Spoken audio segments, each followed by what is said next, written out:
Welcome, what's going on? It is your boy, Lex Black. I am your host. This is episode 28 of my show, Midnight Arcade. I am super excited for this, man. This is a first. I'm going to be diving into a subreddit. The subreddit is literally our Boruto.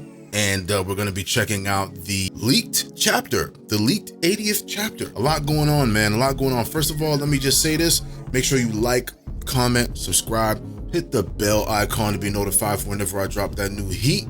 You heard? Yes, sir. Man, you guys know, as I've stated and articulated many a time before, I've consistently criticized the direction of the series because sometimes it's just straight up wacky. All right, let's just be honest. Even down to the drawing with Ikamoto's style, it's still kind of, but things are heating up. So I'm just gonna do a quick read through of the chapter here before it drops. I know I couldn't wait, but yeah, man. In this episode, Boruto's earning his rep. You heard? All right, so let's check this out, man. Boruto's still on the run. Shikamaru asked Ada if she's sure that Boruto was the one who killed Naruto. Kawaki grabs Ada by the collar and says, "You better not tell this motherfucker," right? And she says, yes. Shikamaru makes a public announcement saying Boruto has killed Naruto, and all hell breaks loose, okay? Sarada breaks down after hearing Boruto has killed Naruto. Mitsuki goes after Boruto and he's in sage mode, so he's serious. Ada asks Kawaki that, dude, do you really have to go this far? Is it really that serious? And Kawaki says he can keep Naruto sealed until he kills Boruto because, guys, you know that Kawaki has been dead set on killing Boruto because of Momoshiki inside of him, right?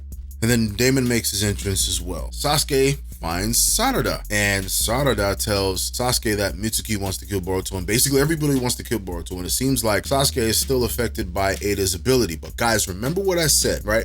Remember what I said in episode 27 when we covered up to chapter 79. I said, yeah, Sasuke might be affected by the jutsu, right? But he is the Naruto versus Resident Batman, and his deductive skills are way above average, above par, okay? He's gonna put two and two together even if he doesn't have the whole picture, so keep that in mind. At first, Sarada is telling Sasuke what's going on, and he's like, yeah, naturally everybody's riled up. Of course, there's a scene with Boruto versus Team 10, and they're saying, how could you do this? Because they're under Ada's spell. Remember, they're under Ada's ability. Sumire, another person who was immune to Ada's Shinjutsu, lets Sarada know that this is all Ada's doing, duh. Everyone is under her spell, but it hasn't affected her or Sarada. Sarada naturally begins to cry because it's like the whole damn village is going against this kid when it's like, what can you do in that situation, right? She does something, she tries. So Sumire adds that they are literally the only two that are of help, that could be of help to Boruto. What did I say in episode 27? I said Boruto literally only has two allies left, right? And it was Sumire and Sarada. Sarada continues to desperately try to convince Sasuke that Boruto isn't the bad guy and that he was not the one who killed Naruto. And there's a particular line that she says,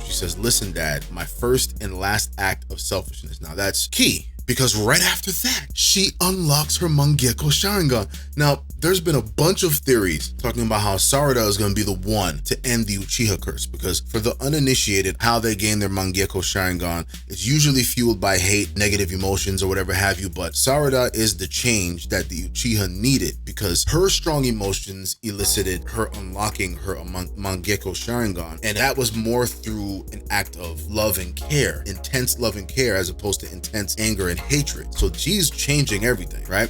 And then we get to see a panel of her Mangekyo Sharingan, and it's like the sun. Let me see if I can find it here, guys. Give me 1 second here. Yes, look at that. Look at that. Huh? Her Mangekyo was awakened. Now, for all of those who might be detracting, look, I get it. Okay, you talking to me, right? But check this out. Look no further than Obito Uchiha and Hatake Kakashi, right? Both of those gentlemen unlocked their Mangekyo at the same time at the loss of Rin. Those guys weren't any more, correct me in the comment section, guys, but those guys weren't any more than 12, 13 years old at the time when that happened, or younger. Okay, so it's not impossible for an Uchiha to unlock their Mangekyo at a young age. I'm sure Shisui did it. Guys, correct me in the comment section. I'm almost positive that Itachi, the prodigy, did it. It's not unheard of for an Uchiha as young as Sarada to unlock her Mangekyo. Now, the crazy thing about her unlocking her Mangekyo to her dad, he is an Uchiha. He knows what this is all about. And I saw an excellent comment speaking on said thing. Man, I wish I could find it. There's so many comments to read through. But let me get through, I'm gonna get to my Uchiha discussion in a second. Let me get through the rest of this chapter. So she unlocks her Mangekyo Sharingan, and Sasuke goes, okay, bet, say less, right? Because there's truth to be had and her unlocking the Mangekyo. He knows the mechanisms behind the unlocking of the Mangekyo Sharingan. You know, his was unlocked with hatred and sadness, but he understands that it's strong emotions that unlock it. And because Sarada is showing such strong emotion and telling him Boruto didn't do this, he's looking at his child one time and he says, all right, you know what? I'm not going to tell you to go home. I trust you. And then he goes and saves Boruto. Right now, Sasuke swoops in and takes Boruto away, and he tells Boruto about the time he first met him, which is Kawaki. He thinks he's Kawaki. Remember, Kawaki and Boruto, in the minds of everyone else, changed places because of Ada's Shinjutsu, and how he became his apprentice, and how they defeated Momoshiki. Ada sees all of this and decides to go after Sasuke and Boruto, right? So Sasuke tells Boruto that he doesn't trust his own memories. I told you, Naruto versus Resident Batman, okay? I knew he was gonna come through with some common sense, all right? So he tells him he doesn't trust his own memories because Boruto is holding his headband. The most important item that he could have ever given Boruto is the same thing that is going to change the course of this story. Is Sasuke's headband, believe it or not. How symbolic and crazy is that, right? Sasuke tells Boruto that he trusts his daughter. Implicitly, he trusts his daughter, and he would risk his life to help Boruto if that's what she wants. Father of the Year. He's making up for all the time that he was out on missions and hadn't seen his family for a while. He's coming through to try to be Dad of the Year, and that's a hell of a way to do it. Putting your life on the line for your kid. As a parent myself, I commend that. Salute, all right?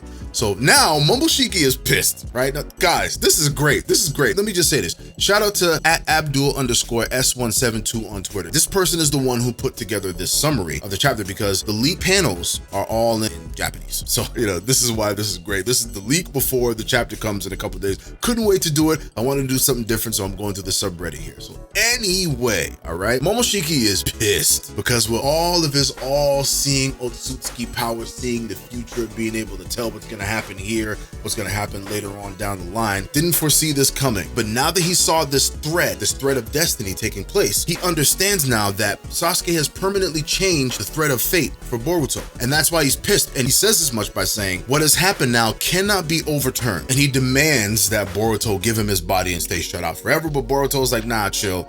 I'm me. I'm him. You sit down and chill and relax. Even in that moment, Momoshiki kind of applauds Boruto. Like, okay, youngin, I see you, right? Guys, remember what I said in episode 27, just last episode. I said, and we'll call back to episode 8 of my show, Midnight Arcade, okay? That's in season 1. And I said, Momoshiki is to Boruto what Kurama was to Naruto, right? In many respects. Granted, I know this is a different circumstance.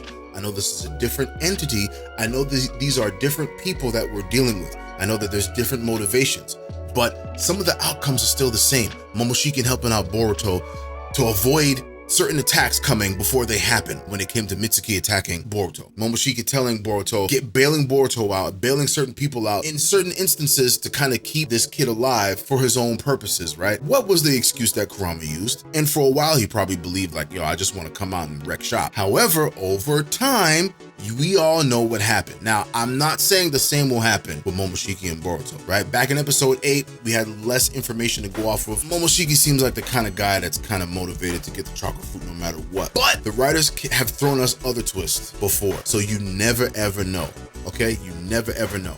Either way, that conversation internally, it transpires, and then Ada pops in to apologize. And if I were Boruto, I'd be like, yo, bitch, you ruined my life. Why are you here? Like, apologies don't work anymore. Look at what you did.